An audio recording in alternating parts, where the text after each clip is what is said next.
Hi friends, മൗനരാഗത്തിന്റെ പുതിയൊരു പ്രൊമോയിലേക്ക് എല്ലാവർക്കും സ്വാഗതം. അങ്ങനെ കല്യാണി ആദ്യം ഒന്ന് പതറുന്നുണ്ടെങ്കിലും വക്കീലിന്റെ ചോദ്യത്തിന് മുന്നിലും അതുപോലെ പ്രകാശിന് ഒരു അനാവശ്യങ്ങൾ വിളിച്ചു പറയുമ്പോഴും കല്യാണി ആദ്യം ഒന്ന് പതറുന്നുണ്ട്. അവിടെ വെച്ച് ചെറിയതായി വിഷമിക്കുകയൊക്കെ ചെയ്യുകയാണ്. പക്ഷെ അതിനുശേഷം കല്യാണി തന്നെയാണ് അവളുടെ വക്കീൽ എന്ന് അവരറിയുമ്പോൾ ആകെ ഞെട്ടുകയാണ്. എന്തായാലും ഇത് ജയിക്കാനൊന്നും പോകുന്നില്ല, കല്യാണിക്ക് അതിനുള്ള കഴിവൊന്നും ഇല്ല എന്നൊക്കെ ആയിരിക്കും അവർ ആദ്യം കരുതുന്നത്. അങ്ങനെ വാദം തുടങ്ങുമ്പോൾ പ്രകാശിനെയും വിക്രത്തിനെയൊക്കെ വാദിക്കുന്നുണ്ട്.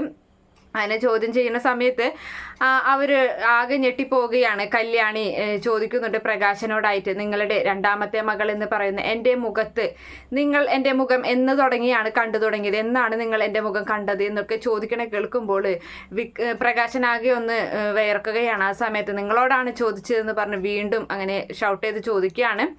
അങ്ങനെ തത്ത പറയുന്ന പോലെ ഓരോ കാര്യങ്ങൾ അവിടെ പറയുകയാണ്. അതേ സമയത്ത് വിക്രം തന്നെയാണ് കല്യാണി നമ്മുടെ സോണിയുടെ വീട്ടിൽ മോഷ്ടിക്കാൻ കയറിയത് എന്നുള്ള സത്യം അവിടെ തെളിയിക്കുന്നുണ്ട്. അതിന് സാക്ഷിയായി ശരണി എത്തുകയാണ്. ശരണിയുടെ ജീവിതത്തിൽ സംഭവിച്ച കാര്യങ്ങളും അവിടെ വിക്രം ചെയ്ത കൊള്ളരുതായ്മയും തൻ്റെ ഭർത്താവിന് ഇപ്പോൾ സംഭവിച്ചിട്ടുള്ള കാര്യങ്ങളെല്ലാം തന്നെ അവൾ അവിടെ വെച്ച് വെളിപ്പെടുത്തുകയാണ്.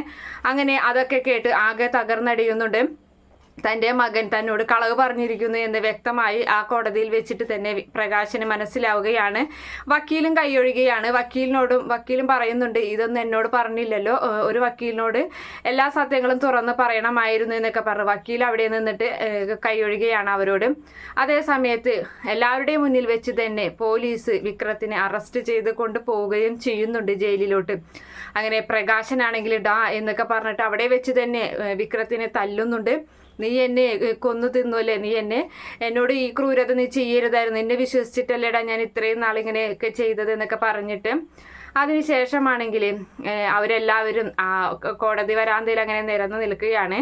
കിരൺ, കല്യാണി, സോണി അതുപോലെ ശരണ്യ അവർ നോക്കി നിൽക്കണം. അതേ സമയത്ത് തന്നെ പ്രകാശനാകെ പൊട്ടിക്കരയുകയാണ്. ആ കോടതി വളപ്പിൽ വെച്ച് തന്നെ അവിടെ ഒരു ഭാഗത്ത് ഇങ്ങനെ ഇരിക്കുന്നുണ്ട്.